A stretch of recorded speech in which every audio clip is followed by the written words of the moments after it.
Welcome back to United TV, and today I've got G Wolf with me as usual. How are you doing, G Wolf? All good, brother. Are you? Yeah, I'm good, thank you. I missed our Monday madness yesterday, but we've got Tuesday We got. madness instead. Just want to say a quick shout out though, as always. First thing we like to do is say thank you to everyone that's in the chat already, all the viewers, everyone that's dropped their comments in. So we've got a few names here already. We've got United Till I Die. Good evening, United Till I Die. Hope you're well. We've got Vril in the chat. Good to see you, Vril. We've got Yali Mameen. Yali. We've got Rob Always United.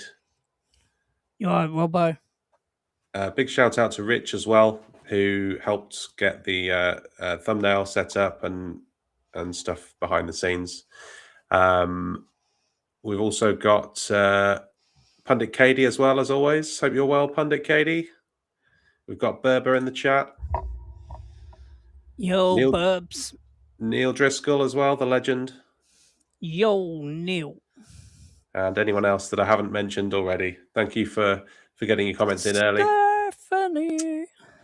But as always, get your comments in through the show, and we'll try and get them up on screen and read them and make a discussion of them. But if you haven't done already, please hit the like button, hit the subscribe button as well if you can, if you're new, and that helps the channel and grows this fantastic community. Big up to Stephanie as well. I've just seen your name. Can't forget Stephanie Griffiths, the legend. But G Wolf, the first story we've got tonight, it's not a Manchester United one necessarily, but it does affect one of our rivals. And this is that Arsenal are now in advanced talks to sign Bruno Guimarães for 80 million, according to David Ornstein. They had an initial bid of 70 million rejected. It looks like 80 million might be the magic number. But what are your thoughts on this one? How do you see this one?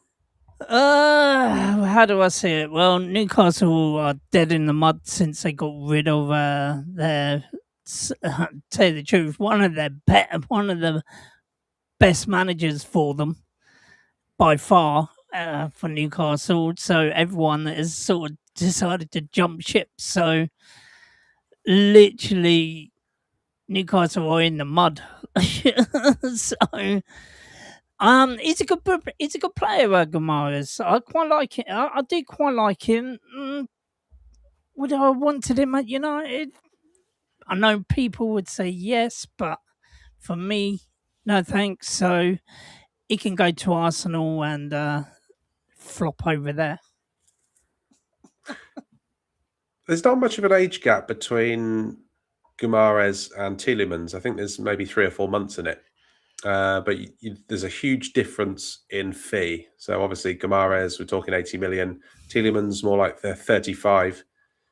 Do you think we've got a good deal with Tielemans when you contrast two fees?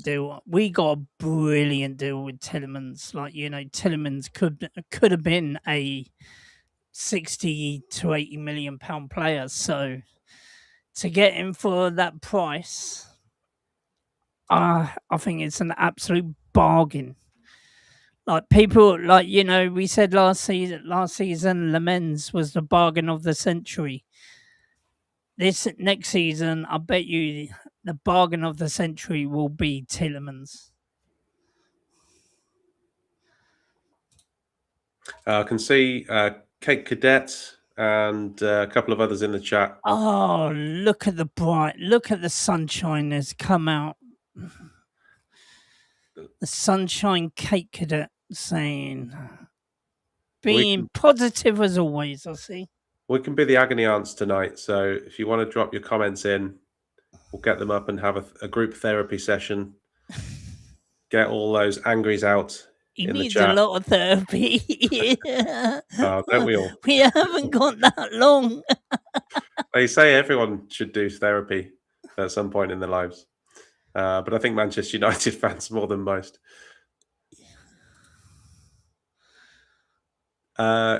Yali says he actually agrees with G Wolf. Oh, what bit?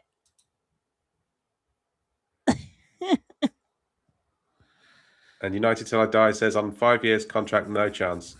Yeah, when I look at the Tielemans signing, I think excellent player. I think the fee is a brilliant fee. The only problem I've got, and it's a bit annoying, but it is the 5-year length on that contract, because for me it would be wise to maybe go with a 4-year and then give us the option if we want to extend it to a 5th year. 5 years, that's falling into potentially the same kind of trap that we did with Casemiro, where we had a straight 5-year deal with Casemiro, and by probably the end of year 2, we were already thinking, this player might not last the 5 years, or we might not see the best of that player for the 5 years. But I think when you consider the fee, it's not like we've paid 60 million or 65, 70 million like we did for Casemiro. So, there is a significant cost saving that we've made on Tielemans. Maybe that 5-year option was what it took to get that player over the line. Exactly. And also, I think this is sort of like big payday as well. After this one, he will retire come after those 5 years. So for me, I don't see it being a problem. I don't know why people have got a problem with it. I really don't. As long as he does well and grabs us a load of goals, why can't he stay for 5 years? Stephanie's built a panic room. Are you going to go to Stephanie's panic room, G-Wolf? No. Or are you fairly relaxed at the minute? No, How are you I'm feeling about the fairly. window? Do you know what? I am so relaxed over this window. People always are panicking, but say the truth, as I said, I won't panic until about a week after the when we got a week of the window to go, and then even then, do you know what? I'll be sort of panicking, but not. But on the final day, as soon as that window's closed, that's when I'll start to reevaluate of okay, what have they got in mind? Like, are they going to bring a youth player into the fold and play him regularly, or there must be something that Carrick is thinking is the reason why we haven't got our third midfielder yet. That's the only reason what I can think of, that the reason why we haven't got a third midfielder is because maybe he's thinking that one of the bright stars, in our midfield that has played in pre-season is going to be in the team next season. I mean, there's been some good performances in pre-season. Obviously, it is just pre-season, but the likes of Mason Mount has received high praise for his He has performances so done far. brilliantly in that midfield. But it's always a case of, can he stay fit, isn't it? It's Mason Mount, as well as, continuity really in his performances and his fitness. I think we've seen glimpses here and there, but really for 60 million, I think a lot of people have lost their kind of patience with Mason Mount. So yeah, and I get that, because even I had as well. So I can sort of get that, but I'm looking at the future. I'm looking at the youngsters. We've had Jack Fletcher, Tyler Fletcher, who's played in the preseason and done really well. Also, Thwaites as well has been absolutely amazing for the team especially against Atletico Madrid. He did really well, I thought, and basically he could come up into the first team squad for next season. So, tell you the truth, maybe this is the reason why we haven't got our third midfielder, that people think this is the way that I'm thinking, because we're based on you. We love to bring the youth players through. The class of '92, we had a couple in 2008, and so we've been based on youth players coming up, and we haven't had that much youth players come in and come up and manage to cement their place. But you know what I've seen this season with our youth team, I can see 2 or 3 getting into this team at the moment and coming up and doing well. So maybe this is what Carrick might be doing. Yeah, I just want to say an apology to Bilal. Hope you're good, Bilal. The Arsenal badge is unfortunate for this stream. We promise it won't stay on the screen for too long. I just want to read out a few comments though, because there's been some great comments while we've been discussing this.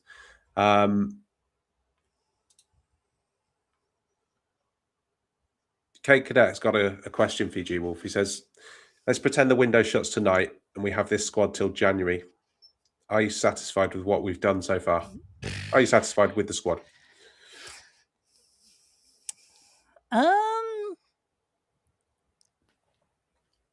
If I'm being honest, no, I'm not. I'm not satisfied because I always want. I'm like every other manager. I would always want more, right, to help prepare us. But you got to deal with the hands that you dealt with. So if we don't sign any more players, just got to go in the way that you just got to go in and hope for the best. You know, you're hoping that Mason Mount don't get injured. You're hoping that Luke Shaw don't get injured. You're hoping that Martinez don't get injured. De Ligt, when he comes back from injury, he doesn't have a reoccurrence. Obviously, Maguire, he's going to be playing on a constant basis. Dallo is still there. So, no, but you just got to literally just take each game as it comes and hope for the best. Just to go back into the chat, hope that answers your question, Kate Cadet. United Till I Die says, buying older players is fine, but buying them on a 5-year contract shows how dumb this club is. And instead of buying the top up-and-coming young players, we buy old used players. This is the equivalent of signing Juan Mata and Christian Eriksen.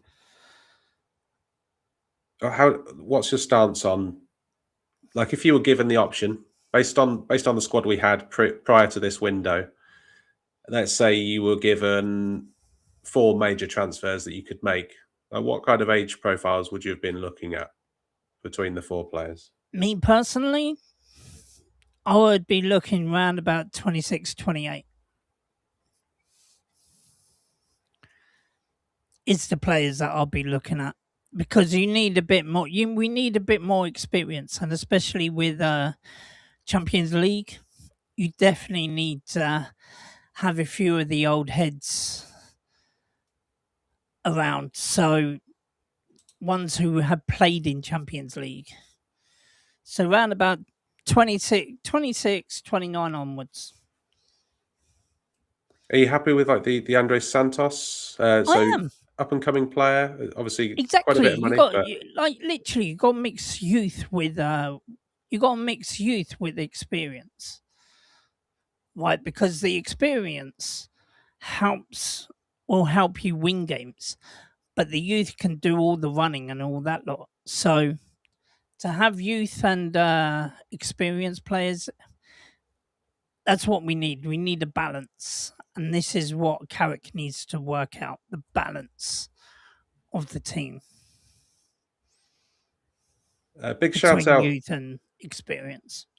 Sorry to interrupt you, G Wolf. I just wanted to give a shout out to Matthew Bassett. So thank you so much, Matty, for the super chat. That's really generous of you. Yeah, get your comments in, and we'll read out your comments, Matty, if you've got any you want to drop in. But yeah, once again, thank you so much for that.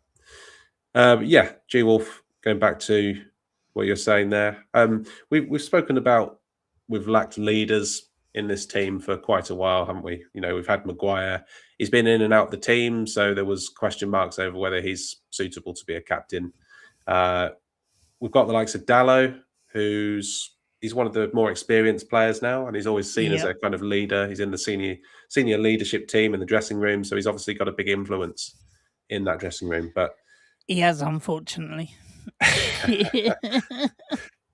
but Tielemans, I mean, Tielemans has captained club and country. There's Yeah, some good experience there. Obviously, Andre Santos is just a baby, really. exactly. I'm like, with the, but he's settled in so well. Though he's been settling in so well at the club, like it's like that. It's it's like he's just come in and he's now part of the furniture. So, in all fairness, he's like literally, he's like it's like that, a breath of fresh air. He really is, by what I've seen, and also by what I've seen on the Man United TV app as well. Like when they did an interview with him, and he's just settled in so well. And he's only been there for a few weeks. Like he's only been here for about a month, so it's just been great to see that. Like players who come in and settle in so quickly. It's just brilliant to see. His enthusiasm reminded me of Cunha in a way.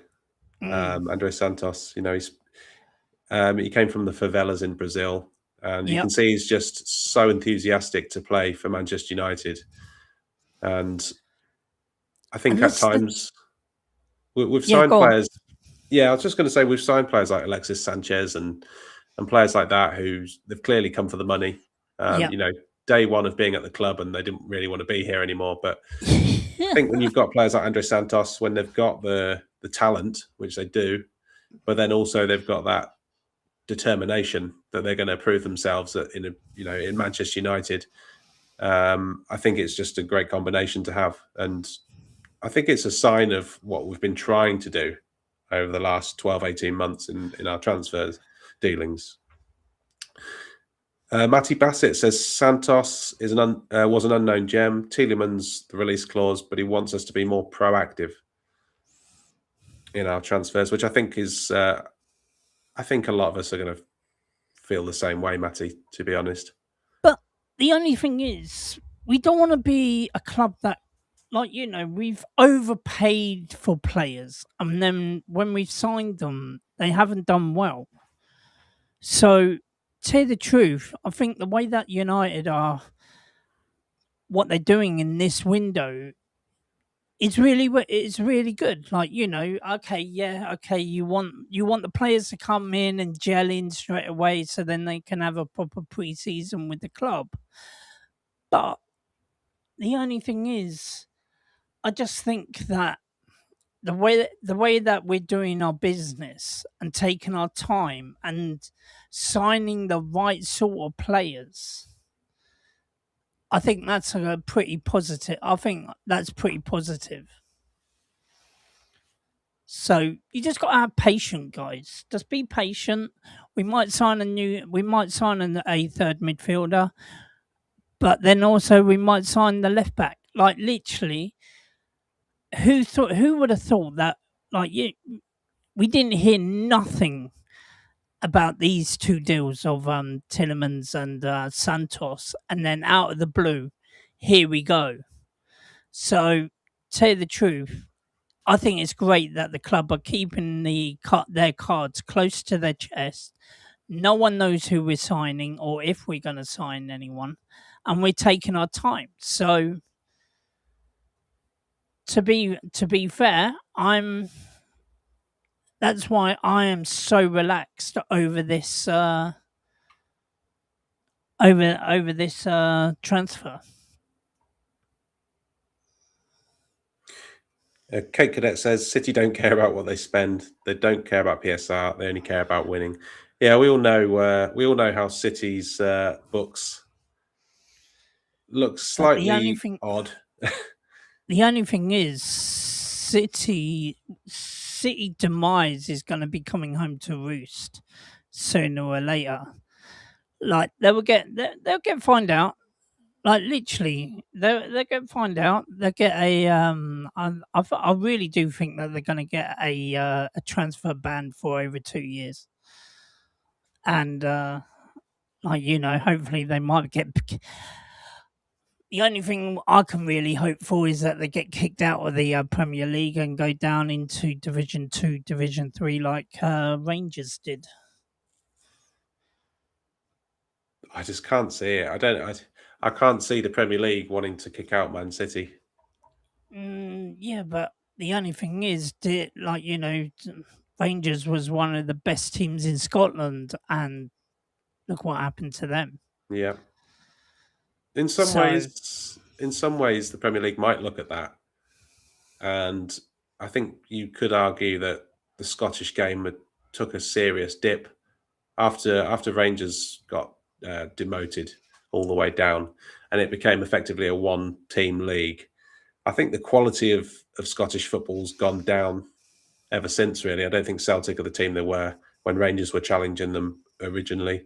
I think the financial side of it's been in dire straits in Scotland now for about a decade, or probably more, to be honest. But I don't think it's been a good thing for Scottish football. But yeah, I also believe in what's right and what's morally fair. So exactly. it's a difficult one. Obviously, as a United fan, I don't want City in the Premier League. I'd quite happily see them Exactly. in non-league, but I just can't see it from the Premier League's point of view. I get that, but I said that, that's the best thing that you could hope for is that they will get kicked out of the Premier League. But I still think that they will get a 2-year transfer ban at least. Did you see Chelsea have just been handed a fine, and is it a suspended transfer ban as well? Yeah, I saw that they got a suspended transfer ban. But surely, if they got but then they went. The only thing is, they got a suspended transfer ban, but then straight after that, they went to go and signed Welbeck. Wasn't it wasn't it after the when they signed Henderson? All of a sudden, they had a suspended transfer ban, and then they went to go and then they went, right, okay, well, we're just going to sign Welbeck. But that was between 2000. The suspended sentences because of what they did in 2019 when Abramovich was still in charge. Yeah, previous ownership. I don't know the ins and outs of that suspended transfer ban, but I would suspect it's there in case they break further rules. Then Surely they're still doing it though. They're still signing players, and they haven't finished because they want more players. Apparently, there's a Spanish player that they're looking at getting. One of the kind of side effects, if you like, of this Guimarães deal is: do you think there's anyone at Arsenal who might move on? Obviously, there's been talks of Lewis Skelly. Even before this season, actually, Lewis Skelly was, he wasn't in the Arsenal team as he was the season before. Obviously, he did make it back into the team towards the end of the season, and he did play in the Champions League final. Yeah. You've got players like Zubimendi who maybe want to miss out now that Guimarães goes in. Do you see anyone else leaving Arsenal to make way for Bruno? I've heard Gyökeres might be leaving after 1 year. Wow, I haven't heard that one. I can't remember who it is that wanted him. Is it a Spanish team? I think that wants him. I think if push came to shove, I do think that Arsenal would start with Havertz right now. If Arteta had a big game and he had an option of one striker, I do think he would rely on Havertz over Gyökeres. Do you know what? I would take Havertz. as our second striker.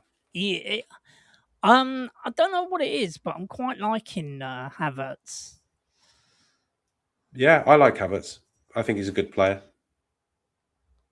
but Like, he's one of those like at Arsenal where he's never really been first choice. yeah, So I don't think it's likely that he would come to us. But you could look at it and say, well, he's not. He's not like he's starting week in week out at Arsenal. Maybe he'd be up for playing, 2/3 of games at United, say. exactly. But what do you Vril, guys think about Havertz? Should we go for him? Vril says Welbeck's a smart move for Chelsea. So according to the Athletic deal sheet this week, United were never in for, or they weren't in for Welbeck this summer. They did inquire about him last year, but the length of contract that we were willing to offer him wasn't something that Welbeck wanted to accept. So that's why the deal never went ahead. But I just thought that move for Welbeck was it made so much sense to me. He's a Manchester boy coming back to United where he's still loved by the fans. He's not expected. He would walk into Manchester United knowing that he's not necessarily going to be the first choice striker, and I think he'd be happy with that, especially given his age. I just think it made all sorts of sense.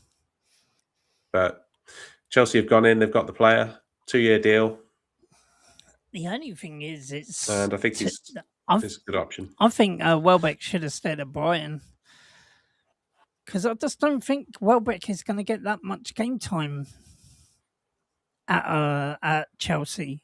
I don't think he's hardly ever going to play. So for me, Yeah, they've got to get rid of some strikers, haven't they? well, Chelsea. yeah, they got to get rid of Jackson. Are they going to use Delap? There's so many. They've got so many strikers. They've got about 3 or 4 strikers. Are they going to use all 4 of them? Probably not. And then also they got Dean Henderson as well, which, wow, my mind is blown. 1 minute Chelsea are going for all these young players, and now they're going for the older players. It's just they're going from one extreme to the other.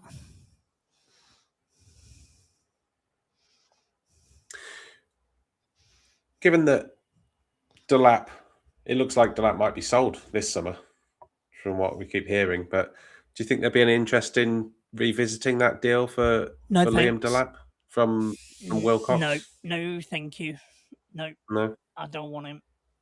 Nah, he weren't good enough when he joined Chelsea, and he ain't good enough now.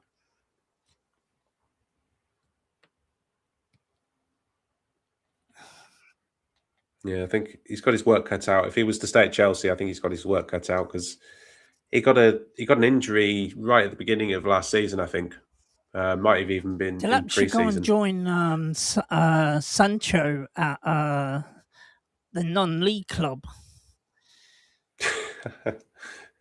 Yeah, they put out a statement, didn't they, on Twitter saying we deny Sancho was on trial with us. I forget the name of the club. It's not one I'd heard of It's before. something beginning with F in it, I think. Did it end in off?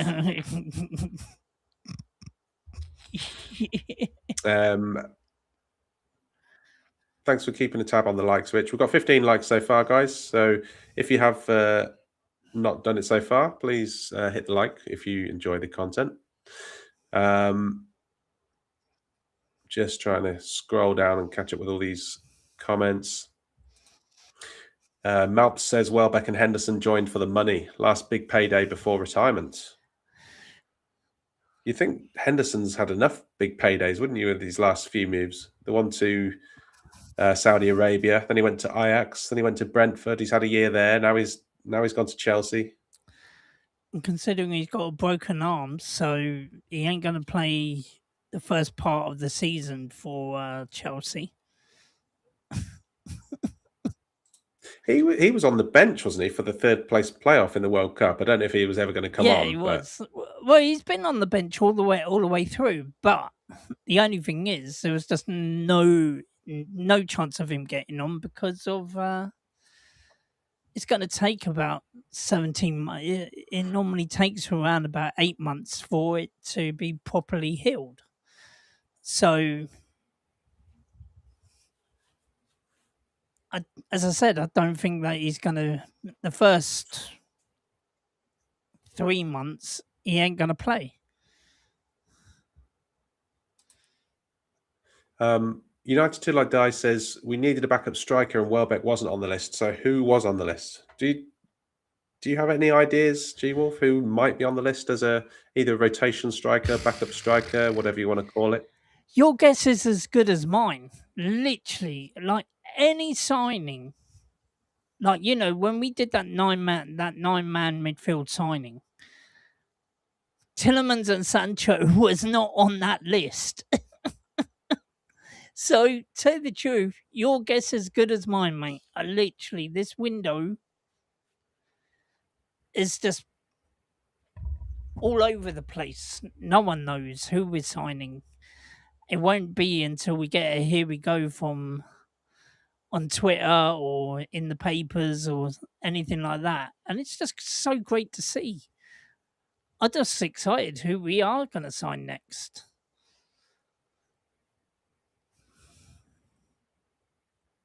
Just one quick comment, actually two quick comments before we go to the next slide.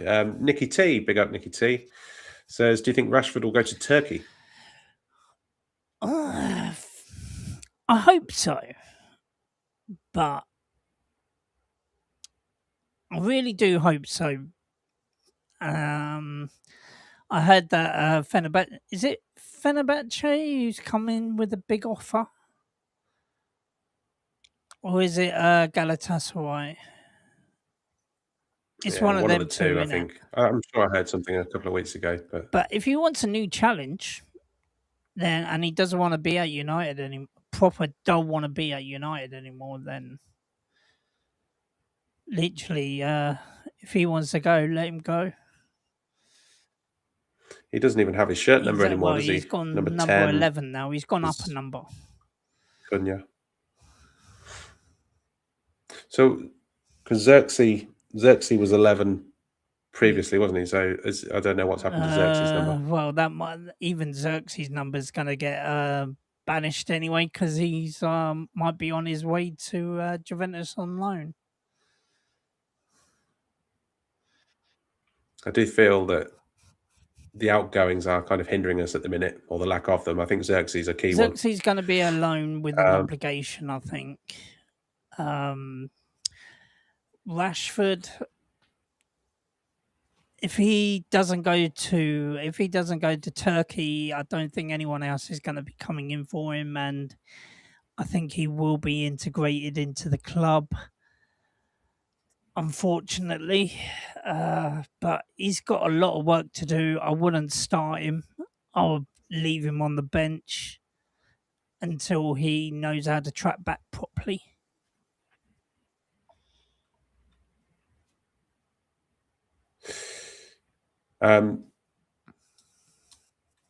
Moving on. So at the minute, we've obviously been a few weeks without any real transfers going on. The potential domino effect is the Rodri deal. So Real Madrid, very keen on Rodri. I think the player wants to go as well. Manchester City supposedly they want to keep hold of him. I think that they've already sanctioned the deal behind the scenes. I think Elliot Anderson is the Rodri replacement. But they will need another number in midfield as well, because we've obviously seen Bernardo Silva going, amongst others. But is there a potential domino effect? So here I've written down some transfers that could happen as a result. So I've got Rodri going to Real Madrid. Man City has been strongly linked with Buadi, who I haven't seen anything for the last couple of days, but it was it seemed like there was some weight to that story. And then potentially someone from Real Madrid becoming available as a result of Rodri going in. You're looking probably at either Camavinga or Chouameni, possibly, I would say.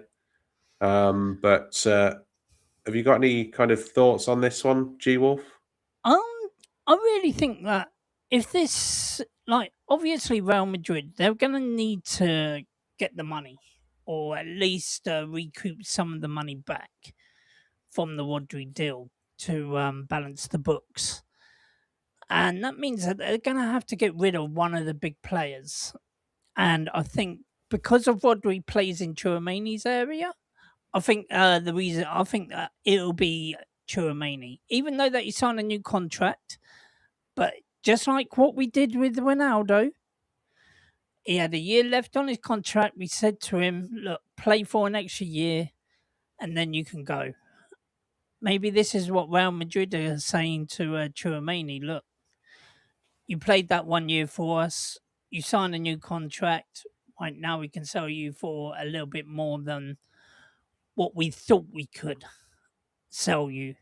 So, hence the reason why he might be an £80 million deal to come to United.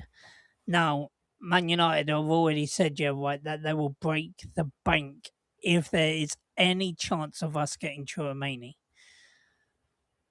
So, let's see what happens. Yeah, big up, Luca. Another one that's linked with a move away from Madrid at the minute is Vinicius Junior to Arsenal. He can go to Arsenal.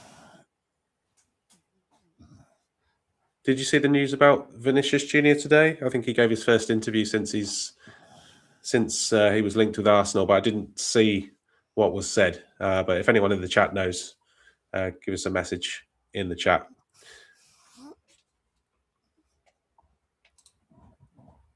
Yeah, I don't know what was said. Yarley says that City wants over 70 million for Rodri. Real Madrid wanted to pay 50. If that's the case, it doesn't seem like there's a massive massive difference there that they can't overcome. But then maybe like Real Madrid might pay 60 plus 10.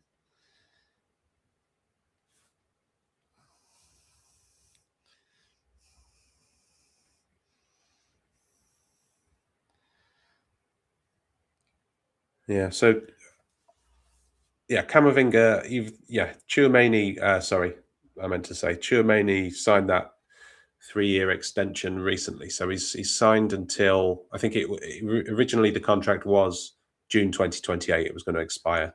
So after this season has finished, he would have had one further year left. So perhaps to maybe give that transfer value a bit of a nudge upwards, they've got him to sign that contract extension, perhaps with a promise that we'll let you go to Manchester United in a year's time, if that is what the player wants. We have seen situations like that before. I think Cunha did the same thing, signed a contract extension with Wolves, and then the agreement was in place that he could go after that. Maybe there's something similar, but it does seem like Rodri is now or never to leave Real Madrid. So I think if it's going to happen, then Chouameni is going to have to, well, he certainly have reduced game time if he's at Real Madrid. I don't know. I'm just not sure. I'm not sure. I think Camavinga might be the more likely one, but it's just my personal opinion. Just guessing, really. We're all guessing. But we've got Fun. How do you say that? Fun Shalkinlier. We'll call you Fun for short. Says Chouameni never signed that contract, but it was on the table. Are you sure he hasn't signed that contract? I'm pretty sure he has. I thought he had. Yeah, I'm pretty sure he has, but I think it's a bit. As I said, I think it's a bit like the Ronaldo situation. Like he said that I want to join Real Madrid. Alex Ferguson had a word in his ear and said, "Look, give me one more season." And then you can leave you can leave the next season. And I think that's what Real Madrid has discussed with Chouameni.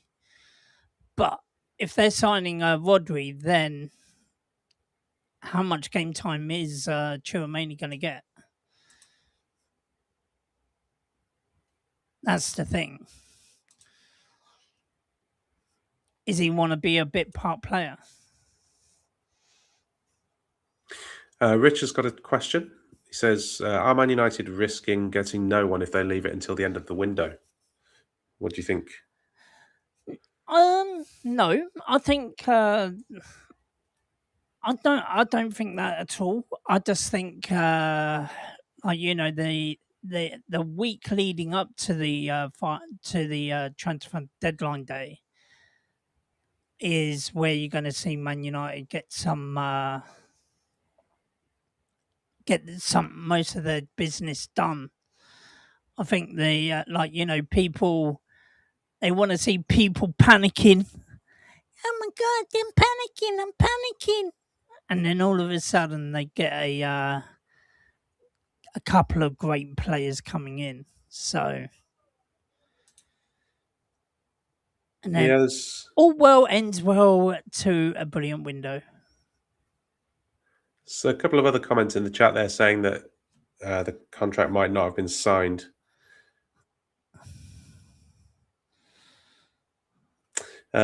Cake says, "Are we at a point where, despite the huge revenue Man United make, we are at the point where we've been priced out of the market?"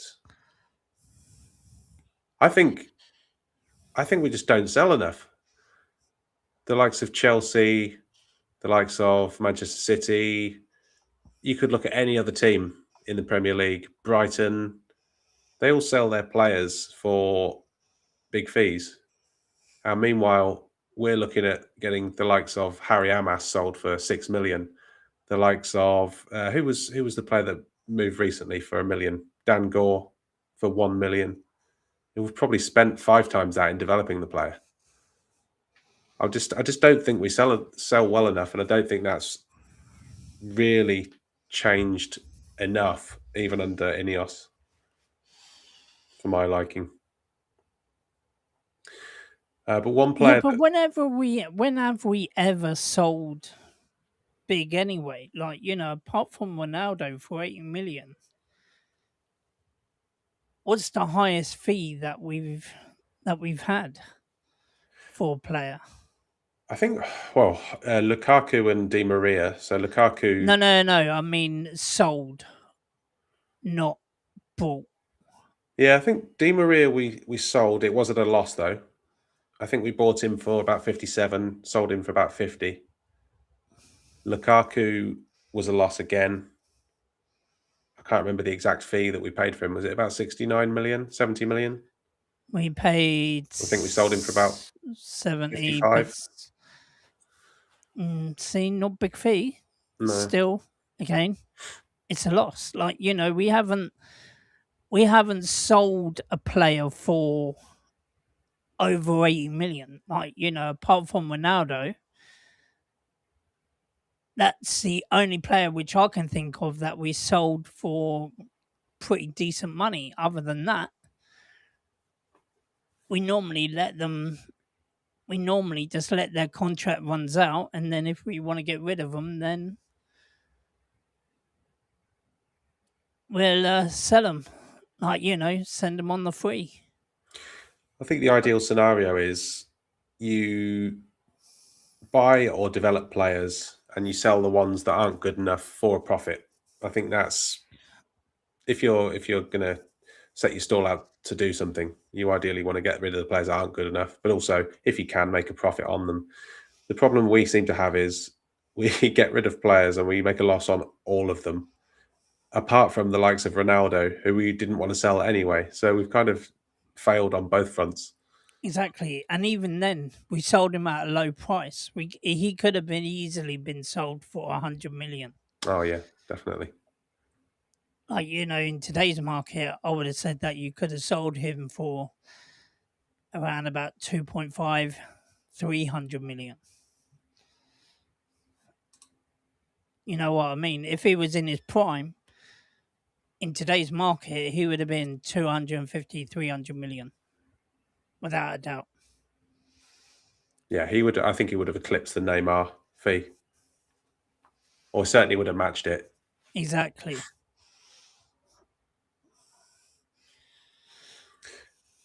Exactly. But They do. They do buy and sell well.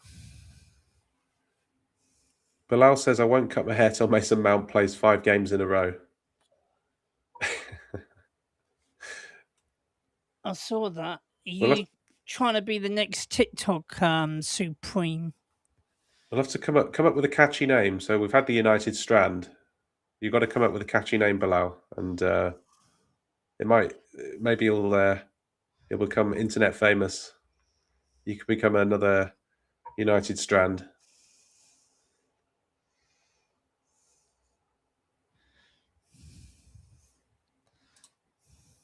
Rich says we left it late for Belieber and then tried to loan Conor Gallagher and ended up with no one. That's a good point, because that was in January, wasn't it, when we needed reinforcements? And we were in for Semenyo, who City signed in the end for about 60, 65 million. Supposedly we had the money there to match that deal. Where's that money gone? Well, that's it. Where has it gone? I think it's still there. I think we're just waiting until the right player comes up. That's what I think that we're doing. Does that mean are we waiting for someone to become available that isn't currently? And therefore we could be What in a... I think United are doing, I think they're trying to wait to see what Real Madrid do with Rodri, and then we're going to go and pounce on a player from Real Madrid. Because if they can find a sniff of getting Chouameni, that would be a big coup for United. And also they're after Lewis Hall as well, so that's going to be another big money.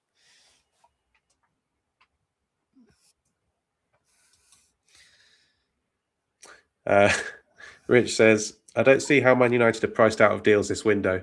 It's like me being priced out of getting milk at Tesco.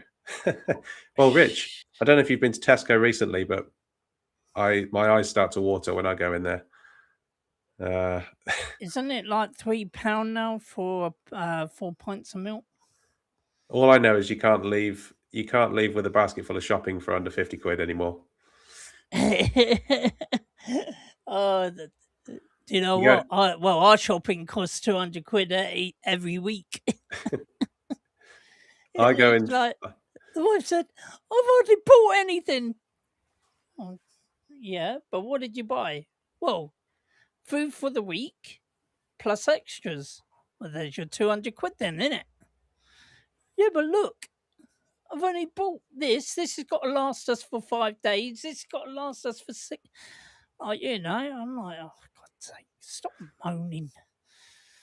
I go in for a pint of milk and a loaf of bread and I somehow spend 50 quid. I don't know how.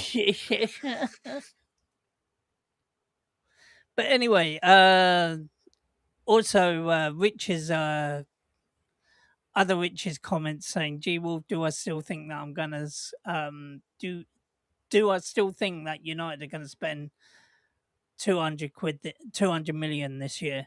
Yes, I do.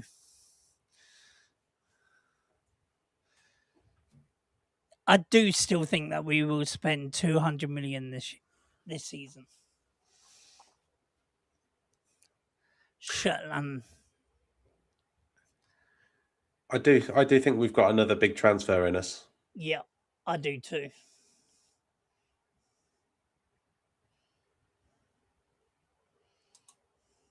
Cake says, people call me negative, but we progressed to third last season, but have we made moves to kick on from that?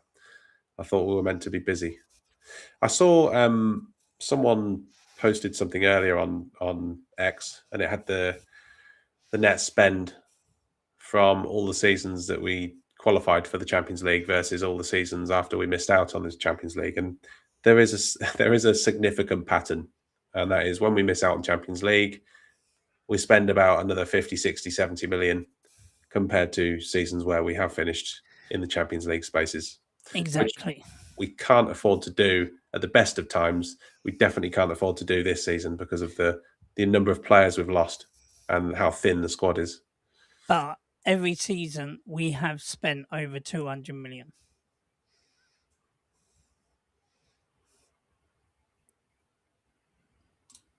Like, that is a given. We've always spent either 200 million on the dot or literally, as you said, paid like when we haven't got Champions League football, paid an extra 50 to 70 million to make it 270 or 280.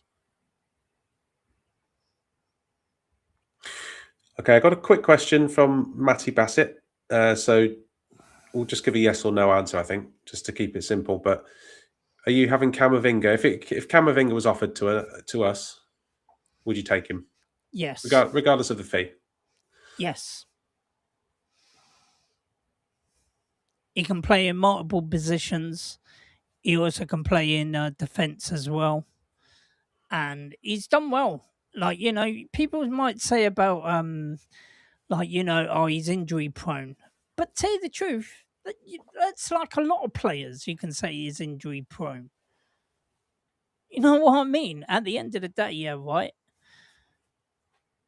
As long as he can play at least 40 games a season, I'll be happy to take him. And I'm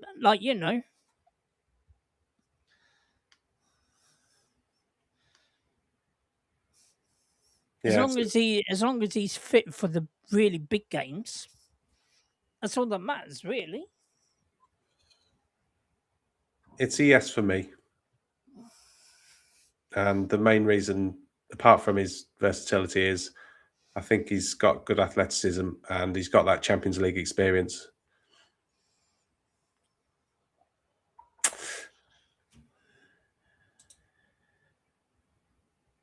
Just want to talk quickly about Mason Mount. So obviously he's been in the central midfield area in pre-season. One thing's for sure, Mason Mount needs to find his best position in the United team. I think if he's going to stay this season, which it looks like he will, he has to have a position where you look at him and say, that's his position. Whether he starts there or not, whether he's on the bench, he needs to be established in an area of the field for me. Do you think we've found Mason Mount's best position? Or do you think Carrick's found Mason Mount's best position? Well, it has only been 2 games when he's played there. But it looks like that he has found his position. If we are going to keep him for this summer, which by the looks of it, him and Santos have got a brilliant partnership, and you can see that on the pitch over the last couple of games. Well, to tell you the truth, the last 3 games, he's done brilliantly in that area. So, to tell you the truth, if we have found his position and he keeps fit, I think him and Santos will do well in our midfield. But then also, don't forget, we got Mainu coming back. We got Bruno Fernandes, and it's like, where are these players going to go? Yeah, there was a lot of talk about us needing 3 midfielders, which I think we do need 3 midfielders to come in. There was talk about that, but then during pre-season, he hasn't been playing the 4-3-3. He's been playing the 4-2-3-1. The problem was always going to be, like, if we were going to bring in 3 midfielders, how are you going to bring in 3 players when you even if you play a 3-man midfield, one of those is going to have to sit out because you've got Mainu here still. Exactly. So But then also we need depth. We like at least like with that third midfielder, he can be like one of them can be a like to either help close the game out or to help get us get back into the game. The last 15 minutes of a game, bring that player on. He can do something and whisk something up. You know what I mean? So I think that's the reason why we want that third midfielder is for depth mainly. So if we're looking at the midfield in isolation, if we forget the other deficiencies around the team, if we've got, let's say, a starting midfield of Mainu and maybe like Santos and Tillemans, you've then got Mainu as a third player. Would you be happy as Mason Mount as the fourth player while Agate gets back to fitness? And obviously, when he is back to fitness, hopefully we sell him and bring in someone else. Well, I don't think that we will be able to sell him this window, because I think he's out for a little while. Um, but yeah, I would be happy if Mount was our fourth, was the fourth midfielder. Because he can do a job there. But me personally, I would love us to sell Mount. But if that ain't gonna happen, then literally you got that has been his best position. That has been his best position by far.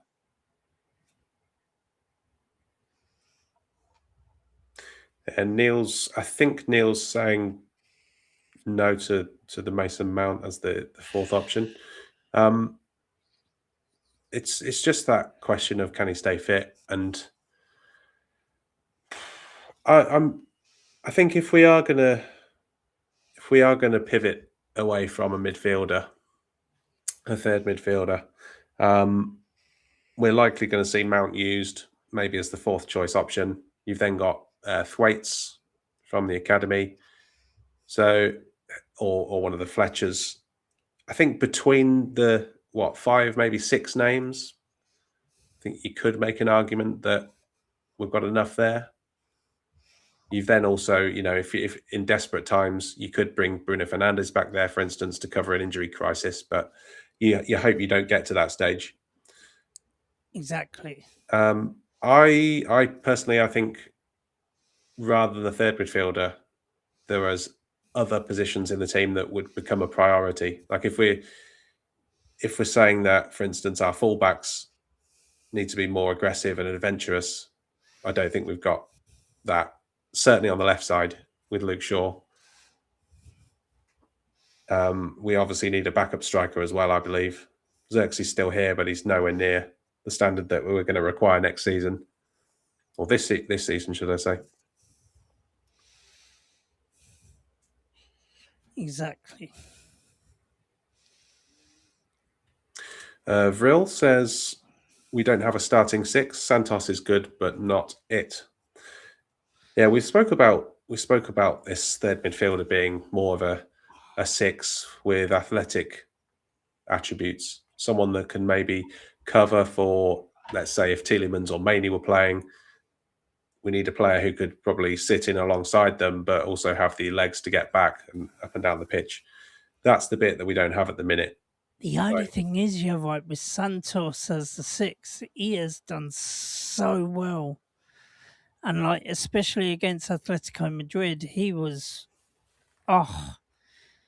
he was sublime in that game.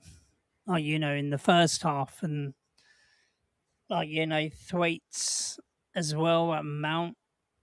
Like Mount played the full 90 in the end, and he was just absolutely amazing. Literally, I think people are saying that we're not going to have a really great season, but I think we will. I think we will have a great season. I think people need to just wait until the games until the like 10 games. I think people's opinions of United is going to be will become different. Yali says Shaw was not injured last season, that's correct. He played every game. He was never present, wasn't he? Mason Mount was only out for 9 games. Is that in the Premier League? 9 games. The new medical team look to be working miracles. Are you feeling better about how things are going on the medical front? Obviously, Shaw. I mean, that was a bit of a miracle for him.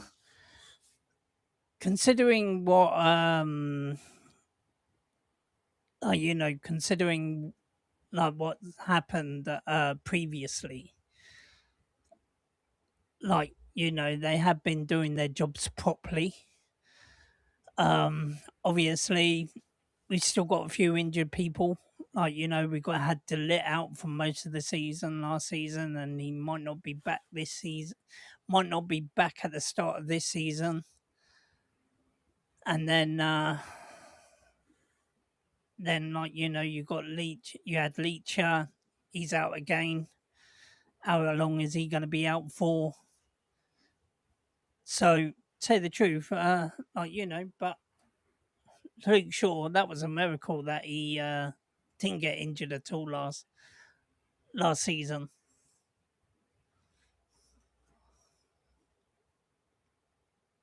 Big up Niall. I think this might be tongue in cheek, or maybe it's just really optimistic. But he says, "Big up lads, we'll win the league." Isn't Neil a Arsenal fan? Oh, is he? Oh well, look, if that's the case, then yeah, maybe there's a reason to be optimistic. Is he? Maybe that's. But I did read something that the legend Paul Scholes.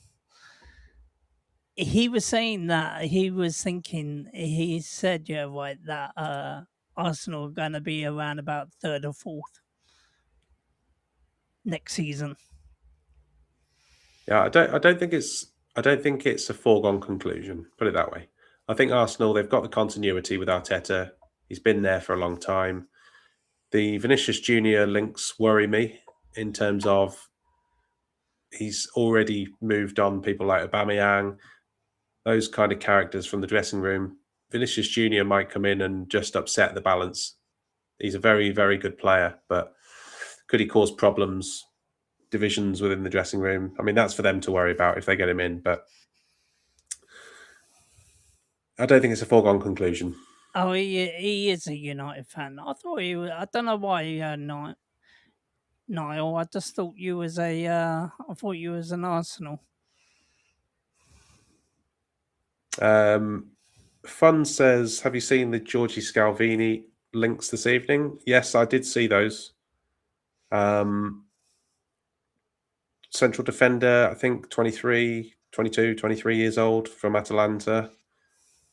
Apparently, our scouts were watching him. It's difficult, really, isn't it, to take those stories too seriously. But Scalvini for you, G Wolf, do you know much about that player? I haven't got a clue who he is, so I'm not even going to comment on him.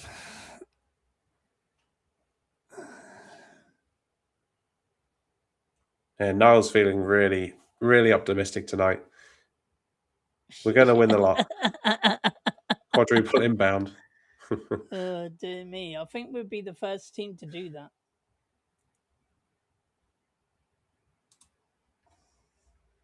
I know Niall is a long-time viewer. I just couldn't. I thought he was always been an Arsenal fan.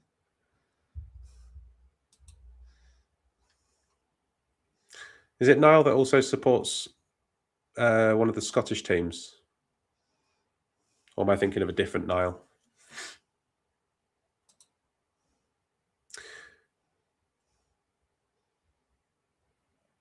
Yeah, Fun says Bruno is in his 8th season here. Wow, that is scary.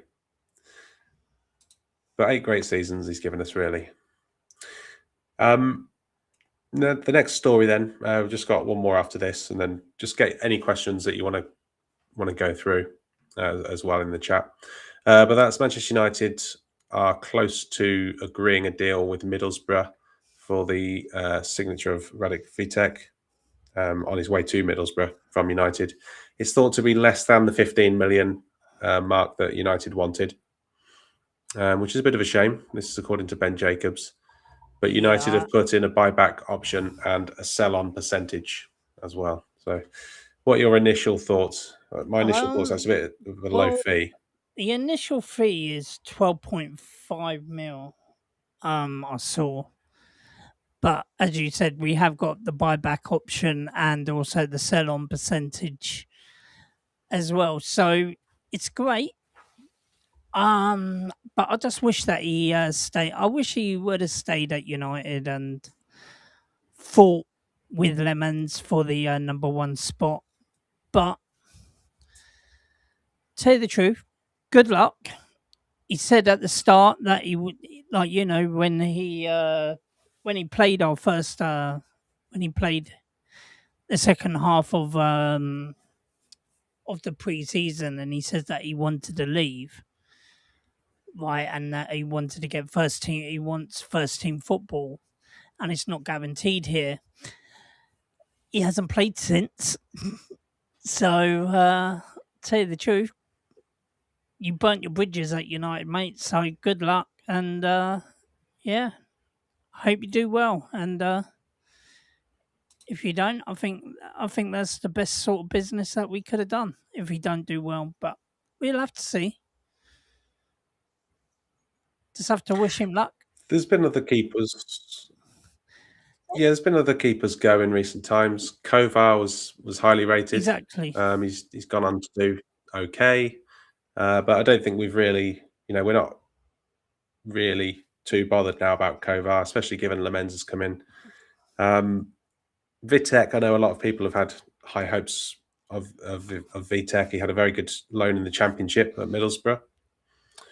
I was one of them. Just wanted. Yeah, I mean, he was a name that I think of all the keepers we've had recently, young keepers, I think he's been the one that people have probably been most excited about, along with Kovar. Just to give kind of a comparison on the fees, Rushworth, who was on loan at Coventry last season, he's just gone for, I think, 22 million. Brighton have sold him for, and they've also got buyback in that as well. So, yeah, it just, again, seems like we're not able to sell at a fee that other clubs can command for whatever reason. Trafford is another one. Agile Beast has mentioned here. James Trafford went for around 30. Yeah, unfortunately.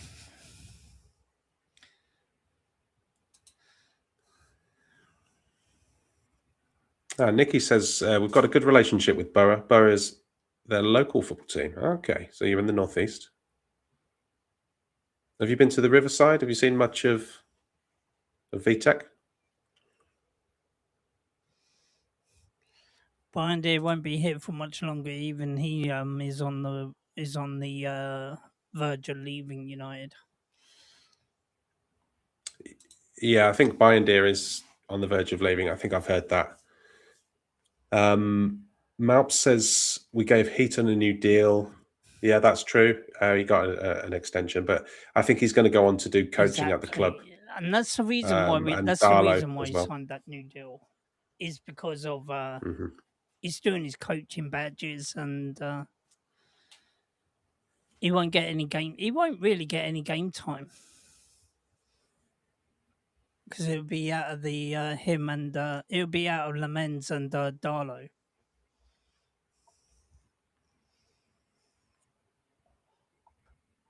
Darlow's injured as well at the minute, so we've signed 2 injured players so far out of 4,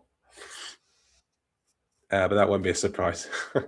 Old Mickey says, "Can I ask, what does everyone think about Skinner and the women's team?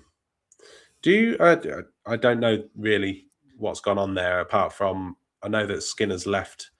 I think he was maybe not going to be given the finances to compete. Is that about correct? I don't really follow the women's team. Well, by my understanding, that we've sold quite a lot of first team first team from the women's team, and basically they are not going to fund, and they don't want to spend big on the players for the women's team. And basically Skinner literally threw his dummy out of the pram, and basically they both said, well, look, I think Skinner saying, well, look, if you don't buy me if you don't buy me players, I'm going to leave. And then United went, well, we're not going to buy any players, so if you want to leave, go. So basically they came to a conclusion that literally it'll be best for Skinner to leave. So it was a mutual consent. Like, both parties agreed that he should go, and that was the end of that. So, but the new whoever comes in, even they're gonna need first team players. So they're gonna have to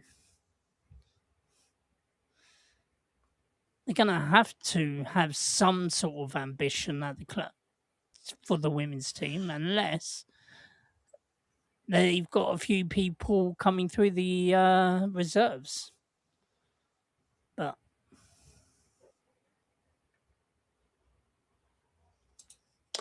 Do you agree with this comment? United Till I Die says the women's team has been asset stripped, and so has the men's team. Is this just another like example of the penny pinching under Ineos? Do you think?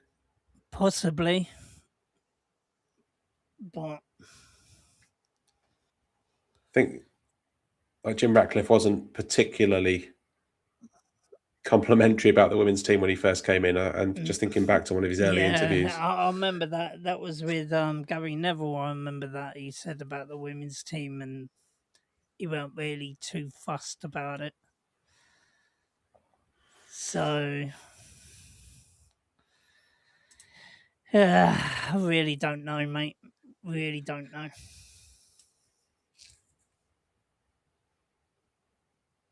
Yeah, Agile Beast says Sir Jim has said some tone deaf things around the women's team. We should try and make them compete, but it's low priority. Yeah, pretty much what I was thinking. I know it's kind of, it is really seen as low priority by followers of the men's team, but the way things are going, you look at the likes of Brighton, one of the leading pioneers, if you like, in women's football at the minute. I think they're using the Amex, aren't they? Or they've got a sister stadium next to the Amex, have they? Yeah, for something like that. the women's team. So the way it's going, football clubs are becoming a men's team and a women's team. The women's game is going to grow probably more slowly than the men's, but it's going to be an additional source of revenue. So it's just how much money do you have to put into it at Manchester United to get it to that stage? So what's the upfront investment? And it looks like our attentions are focused on the men's team, although maybe not, as the lack of transfer business. But the only thing is, right, that the women's team got to the semi-final of a wasn't it a quarter-final of the Champions League, and got to a semi-final of the cup, and also finished pretty good in the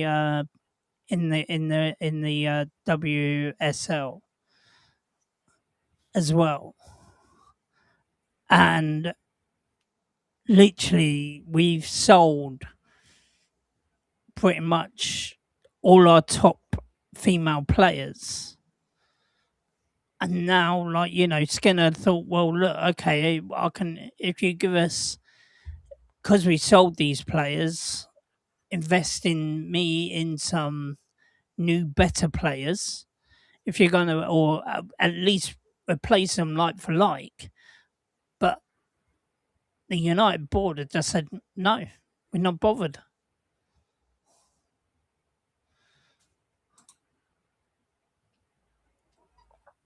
It's Yeah, just I admire. for me, it just means that they got that it's lack of ambition with the women's team. Like like, but people are saying that about the men's side. Like their ambition, they're lacking ambition in the for the men's side as well. But the only thing is, in order for us to do better in the league, you got to invest on even like if you're selling, say someone like say that we sell Bruno Fernandez um or Lemens or Sesko. Like I heard that Benjamin Sesko is a top priority for Bayern Munich and to replace Harry Kane. But they're the long time. He's a lot. He wants Bayern Munich want him to be the long term solution to when Harry Kane retires, whenever that is. Right, but if we sell them, we got to at least, for me, you got to get either the same sort of caliber player, right, or a better player. Like you can't just go for a second. Like you go and buy a brand new car for 35,000, and that one packs up, or like you sell it because you don't like it, right? Surely you got to get either a like for like. You're not going to go to, I don't know, a used car shop and say, yeah, I'm going to have this beat up Beetle, right? I mean, I'm going to pay like 1.5 thousand, 1.5k for it. Surely, like, what would you like? Would you do that?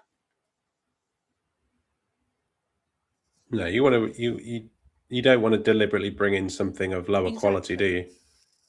you? If you can get a bargain and it's the same quality, or potentially will be the Yeah. same quality or better, then fair enough. But Fun made a comment. Why are we not looking at Valentin Barco of Strasbourg? I think he's just gone to Chelsea, hasn't he? Because they're in the same group as Strasbourg. Their ownership group is the same, I believe. I really do not want Barco anywhere near United. I don't want any Argentinians near my club. If I could, I'll get rid of fucking Martinez.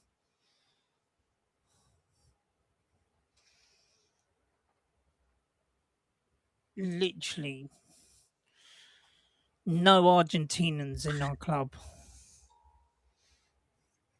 Old Mickey Mickey says, which youth player do you think will make it here first in the first team? What do you think, G Wolf? I think both. Both Lacey and Thwaites can easily make this team.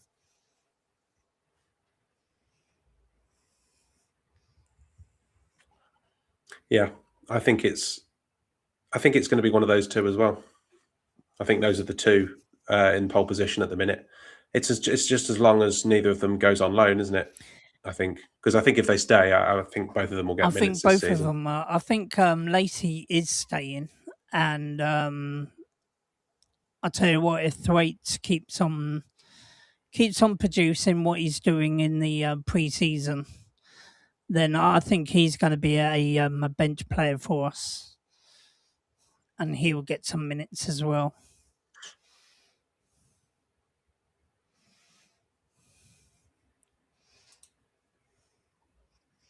Vril says Bayern will watch Sesko for one more season before acting on not. Yeah, I saw a story on that this week. Yeah, they see him as a long I don't time, know. a long time prospect of replacing Harry Kane.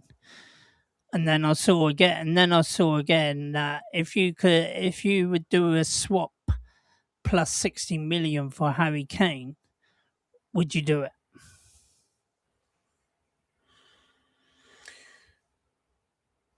Oh, no.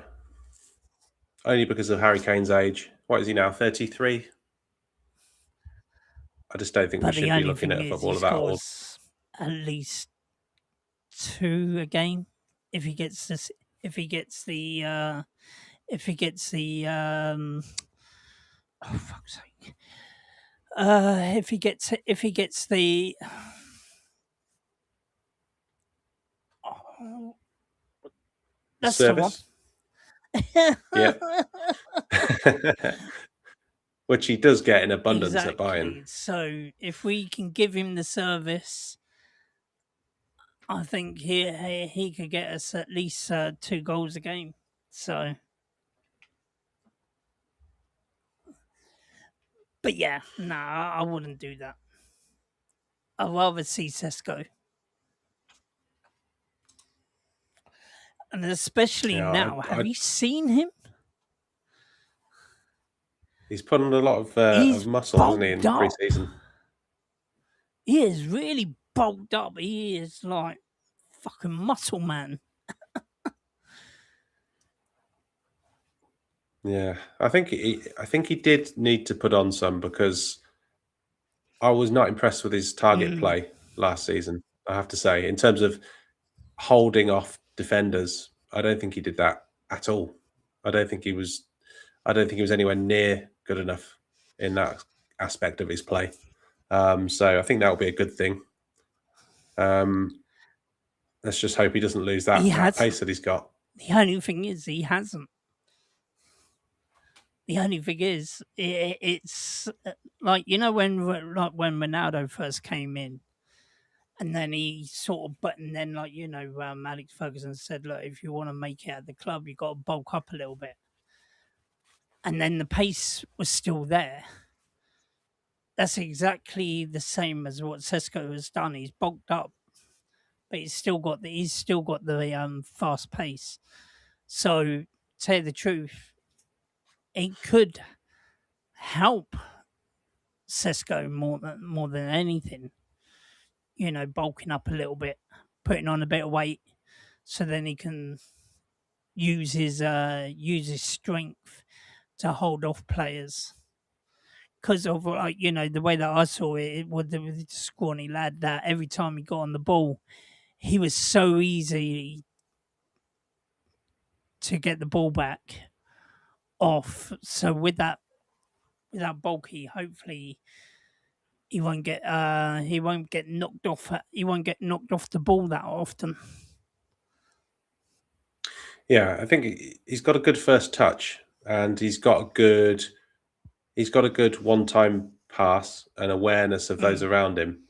But if the ball goes into him and he's isolated, that's where he just comes unstuck at the minute, or he has done. He can't hold on to the ball for 5 seconds Because he was scrawny. Because I think he was just so scrawny that he was just easily tackled, and he had no muscle to hold the player off.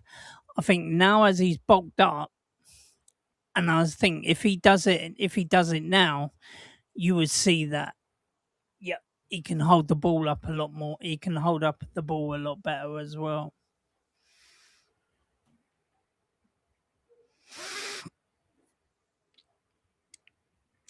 Just one final quick slide, just a couple of minutes on this one. As I mentioned before, any final questions in the chat? We'll probably go through another couple of questions. But if you haven't done already, please like the stream. That'd be much appreciated. Thank you.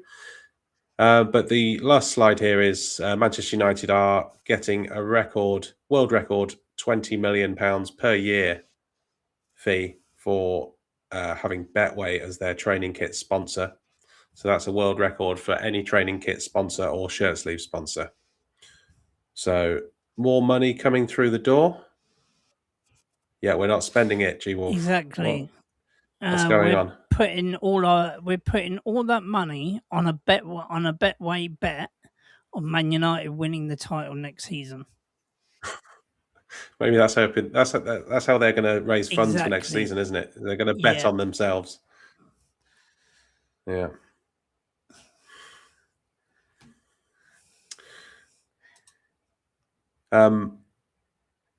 I'm guessing this is going to be a situation where some of the youth players can't wear the sponsor when they're in when they're in training. Exactly, and also,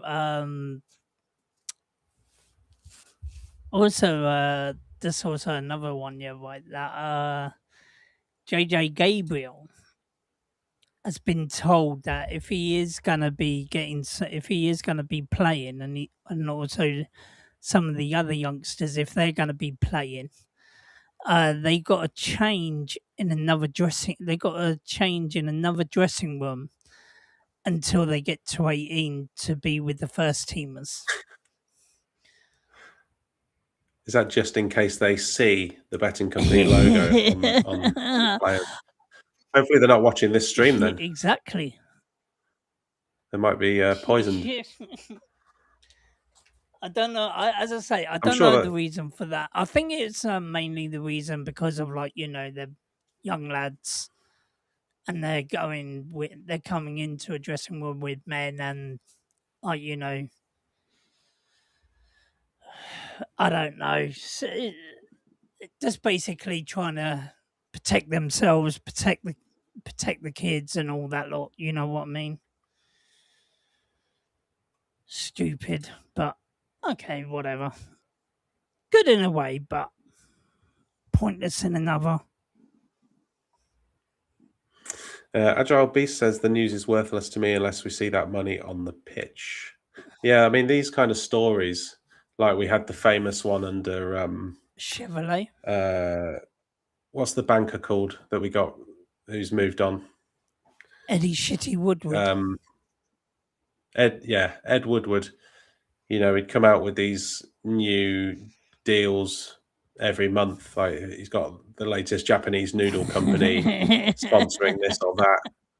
How did these stories become so? How did they become as big as transfer stories? Like we're right in the middle, right in the height of the transfer window, and all of a sudden we're seeing Manchester United have got a new shirt sponsor on their fourth training kit or something. If It's Tonali crazy. just waited just a couple of months, he could have made a bet of coming to United.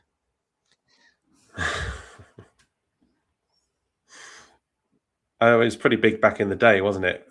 Back in the Yeah. 90s, it was quite rife betting in the changing room. Obviously, times have changed significantly Unless since you're then. Tonali or Tony. Yeah. Maybe that's Ivan Toney off the table for the backup option. Pundit Katie says, "What's our net spend inclusive of the sponsorship deal?" Well, you got the Rasmus Højlund money, you've got the Vitek money potentially when that happens as well. So we're going to be running. You want to bet on that?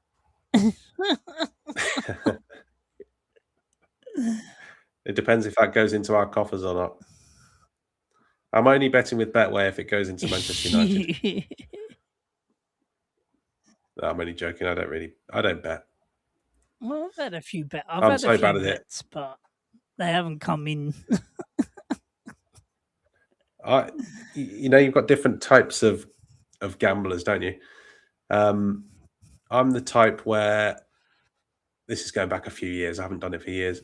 I used to go down to the bookmakers, and so you can tell how long ago that was.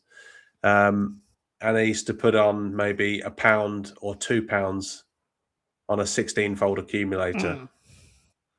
So I wasn't a big spender, but I did have some close shaves. I nearly won big, but it wasn't to be. No, I haven't done any of the accumulators yet. Thought about it.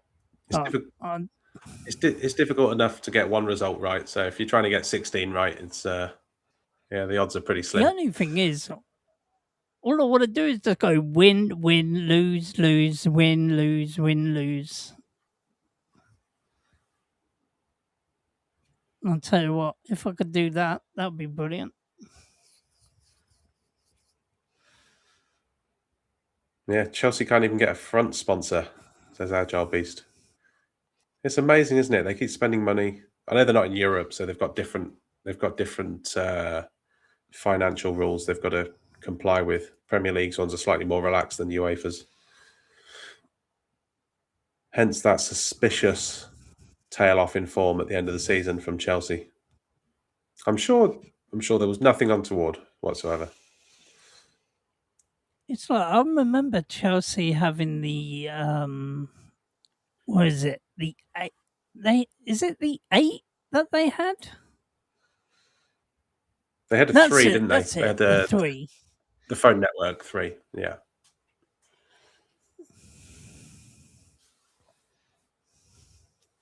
And then I remember they had the Coca-Cola one as well. Back in the day. That's like 90s that was, Yeah. wasn't it? 90s. We still used to struggle to beat them even when they were rubbish.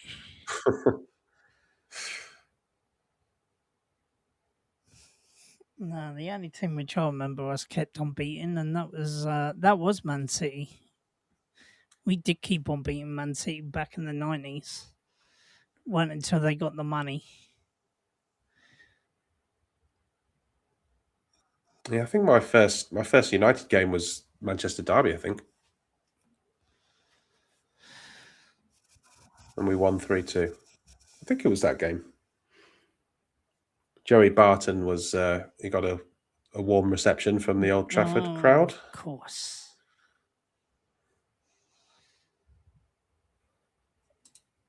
Old Mickey says, how can Spurs spend like they have? Ineos pulled the seats sponsorship. As the last 10 years or so under Daniel Levy, they've basically not spent money. I think that's essentially what's happened. But then they've also got the massive new stadium. They've signed the massive NFL deal, the massive concerts that they can have at their stadium, etc., etc. So they've got additional revenue streams, and not a particularly high net spend over the last few years. And I think lack of European football as well. So there's a few factors. And also, 2 of them are free transfers anyway. So they've only technically, or is it? Yeah, they technically, even though that they signed 5 players this season, only 2 of them have been big. So they've only spent 100 and around about 180. I think it's the reason why it's gone up to around about the 200 mark. It's because of one of them is around about 30 mil. So, but the 2 big ones, like the Mateus Fernandez and the Tonali, those are the 2 big ones. But then, like Senesi was a free transfer. I think I think another one was a free transfer, and then one was around about 35, 38 million.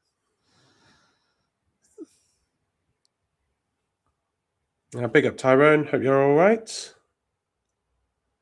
How you doing, Tyrone? I hope you're doing well, bro. But G Wolf, any final comments? I think we've covered any last questions that were there. Have you got any final things to say? Any upcoming streams that you're doing? I'm doing a stream. I'm doing the Man United watch along on Saturday, so get involved in that.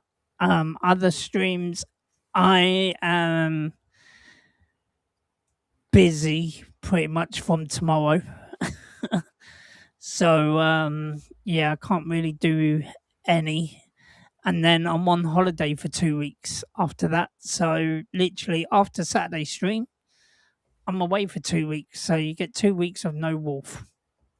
You're like Ed Woodward. The transfer window starts and he goes off on holiday at the busiest time of the year. The difference is you're not getting paid 10 million. Exactly. I knew I was missing something. I'll tell you what. If I was Ed Woodward and I was still at United and I was getting 10 million, literally, I'll be busting my nuts off to get the players that we need. Literally, I'll be telling the owners and the directors, look, get your finger out your ass and start signing someone. Tyrone says, "Are you guys worried about Vitek leaving? I'm praying Lamans doesn't get injured." No, not really. Obviously, he said, like, he doesn't want to be at the club, and he wants to leave to get first team football. So you can't begrudge him on that. He wants to be a first team. He wants to be a first team goalkeeper. He's not going to get that at United. So, to tell you the truth, good luck to him, and hopefully, like the others, we got Darlow, we got Dermot Me, and also we've got Tom Heaton, who has who's people who do, like people tell you the truth. Tom Heaton, he's still even at the age of 40, he's still a pretty decent goalkeeper. But I think Lemens will keep injured free. He wasn't injured last season. He hasn't been injured. I did see something that United preferred that they got the money for a sale from VTech rather than another loan option.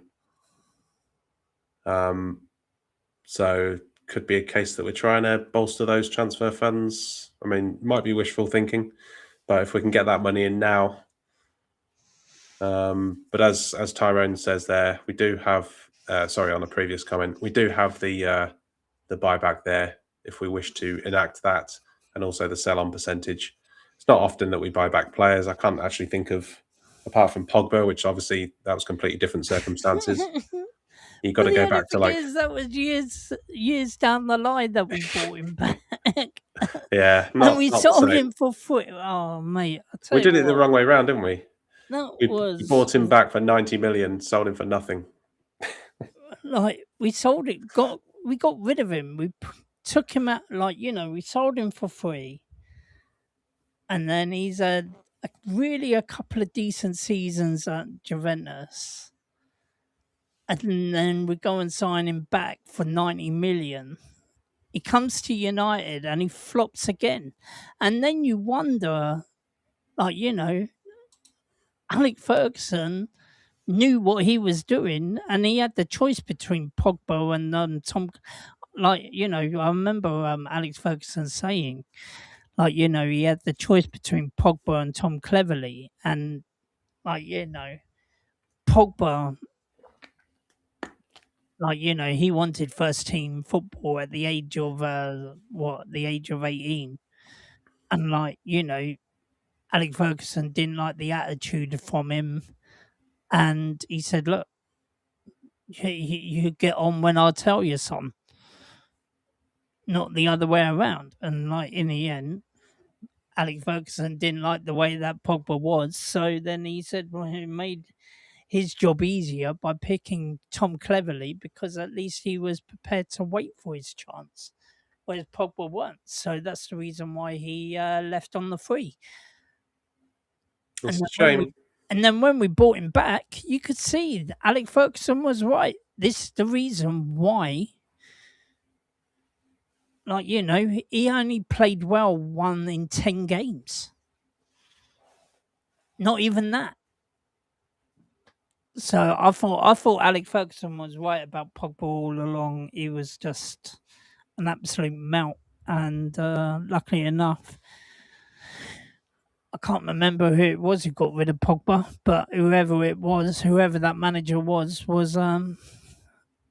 great to see. I think it was Ollie, wasn't it? He left under Ollie. I think his contract expired, didn't he? There you go. Ollie knew straight away what Pogba was like because he was there when he was at the club when Alex Ferguson must have told him. Ollie must have been there and knew all about it. And Ollie could see it, that he wasn't good enough. And I think that was pretty good. But unfortunately, why didn't the owners sell him the season before? Why did they keep him? I think the club. I don't know about Ole Gunnar Solskjaer's stance on it, but the club wanted to offer Pogba a new contract, and he didn't want to sign the new contract. I think that's my vague memory of that one. The second time round. But there we go. G Wolf, thanks very much for giving up your time tonight, and it was always, as always, it was a pleasure. Much love, peoples. And you're so welcome. I love doing these Monday Madness, Trauma Tuesday. Trauma Tuesday, Transfer Trauma Tuesday.